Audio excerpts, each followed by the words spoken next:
ఇక శాసనమండలిలో చర్చ జరుగుతోంది. ఇప్పుడు లైవ్ చూద్దాం. సభ్యులుగా మీకు హక్కు ఉంది. ఆ రోజు పిఓసిగా సింగిల్ మెంబర్ గా నేను అడిగితే నా కోఆపరేట్ ఆ రోజు ప్రభుత్వం చేయాల.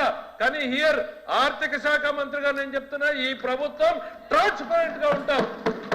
ఈ చట్టసభలు అడిగేటువంటి సమాచారాన్ని కమిటీలకు అందించి తీరుతాం మేము. ఎందుకు మీరు అంత ఉలికి పడతారు? We're not here for a blame game. మా లోకేష్ గారు కానీ మా ముఖ్యమంత్రి గారు కానీ ఒకటే చెప్పారు, గత ప్రభుత్వ విధానాల్ని తిట్టడమో తప్పు పట్టడమో కాదు, కరెక్టా కాదో చూడండి, కరెక్ట్ అయితే కంటిన్యూ చేయండి, లేదంటే సరిదిద్దండి అనేటువంటి విధానంలో పోతున్నాం అధ్యక్ష.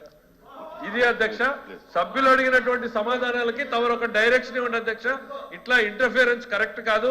2 నిమిషాల్లో ముగించమంటే క్వశ్చన్ ని 2 నిమిషాల్లో ముగిస్తాం, అరగంట నడపండి అంట.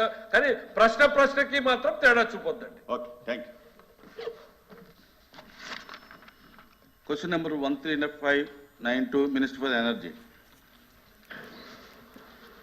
సార్, మొదటి ప్రశ్నకు సమాధానం చెప్తూ, అవును గత ప్రభుత్వం ఈఆర్సీకి అప్లై చేసిన ట్రూ అప్ ఛార్జెస్ సార్ ఇవి 2022, 23, 24 ఏప్రిల్ 24న ఈఆర్సీకి పంపడం జరిగింది సార్ ఇవి.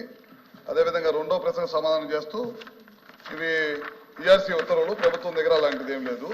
మూడో ప్రశ్నకు సమాధానం చెప్తూ, ఇవి సభా సమక్షంలో ఉంచబడింది సార్. ఓకే, రవిబాబు గారు. Thank you chairman sir. మంత్రి గారి సమాధానం అసంపూర్తిగా ఉన్నట్టుంది అధ్యక్ష. ఎందుకంటే కూటమి ప్రభుత్వం అధికారంలో రాకముందు ఎన్నికల సందర్భంగా